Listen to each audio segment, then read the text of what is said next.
Operating a profitable woodworking side hustle business is easier than you think. I made over $53,000 woodworking part-time in 2021, all with a young family, a full-time job, and minimal complaining by my wife. And I'm going to tell you how I did it. As a one-man part-time woodworking business, it is challenging to stay motivated and productive with all of my other commitments. But there are certain key approaches that have led to my successful business.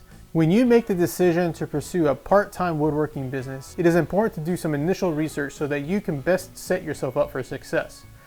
First, set some boundaries for how much time you can devote to the woodworking business. Take an inventory of your job and family responsibilities and commitments. Communicate with your spouse and family to agree on a schedule and number of hours you can devote to the shop. My wife and I regularly communicate and have agreed that 10 to 12 hours per week works for us and is a reasonable level for me to maintain other responsibilities that I have. Hey, if you get in an argument, you can always blame me if you have to. No! God, please, no! No!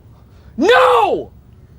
No! Once you have an understanding of how much time you can devote to the side hustle, begin thinking about what type of woodworking you love to do. Let me make you a canoe. Do you enjoy small projects like cutting boards or charcuterie boards? Do you prefer standalone pieces of furniture like coffee tables or dining tables? Maybe you prefer custom cabinetry and built-ins. All of these can be part of a successful side business, but you must enjoy what you are working on for it to be sustainable. Do you exercise? Yes. Love making and woodworking. Small projects are great to get started since you can finish them more quickly and work around your busy schedule. I personally try to mix up the type of projects I work on to keep it interesting and to consistently push myself to learn new skills. Last year, I earned $12,000 from cutting boards, charcuterie boards, signs, and other small projects. These are great for quick wins and also help introduce you to customers for potential follow-on work of higher price items. I made $18,000 from furniture build and another $23,000 last year from custom cabinets and built-ins. Let me know in the comments below what specific tactics you are interested in hearing more about to grow in these specific areas. When you have an idea of what project you would like to build, perform some initial market research in your area. A quick Google search for custom woodworking and carpenters usually yields good results. Not only do they play the typical computer games that all the kids enjoy, but their curiosity for learning has skyrocketed. You can look at their website, social media accounts, try to see what type of projects they typically make and any specialties they may have. You can also search online classifieds like Craigslist or Facebook Marketplace to see what products are for sale in your area. Weigh the competition, see what you would like to build, and identify opportunities to provide unique pieces that are not common in your area.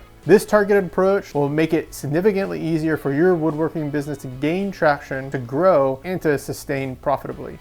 You can start with the tools you have. There is no need to immediately go out and buy expensive tools that you see everybody else have. With a basic set of tools, you can build a wide range of profitable products. For example, a set of quality cordless tools like this Milwaukee 18-volt set that I use will get you started. And with careful attention to details, you can produce quality pieces. Rather than running out to Rockler or Woodcraft to purchase a full shop worth of new tools, start with what you have and identify those new tool needs as projects begin to roll in. Where possible, build in the cost of a new tool into the project bid so that you can responsibly build out your shop with additional capabilities. I've taken this exact approach this past year to purchase my track saw and part of my drum sander. As you are working through this journey, be sure to include your family. I focus on regular communication with my wife about current and upcoming projects, family obligations, and expectations, and any special activities coming up so that she and I are on the same page regarding my time in the shop and what I need to get done by when. I often recruit my kids to help me in the shop, whether that is cleaning up, throwing out scraps, or performing other helpful tasks. It is fun to have the kids participate in the shop, to learn new skills, to value hard work, and the importance of attention to detail. As a husband and father, this woodworking side business is for my family, and having them be actively involved where possible is critical to a balanced life and a sustainable side hustle. It would be extremely difficult to be successful without the support from my family.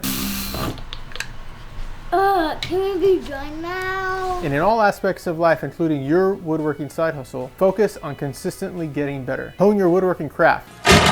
Ron, what was wrong with that one? It was too perfect. Improve communication with your family and surprise and delight your customers. Being intentional about growth and where you're taking this endeavor will help ensure an upward trajectory to help sustain your business. There will inevitably be difficult and challenging times, but being flexible and understanding your why for working so hard on this side business will help get you past those times and experience success.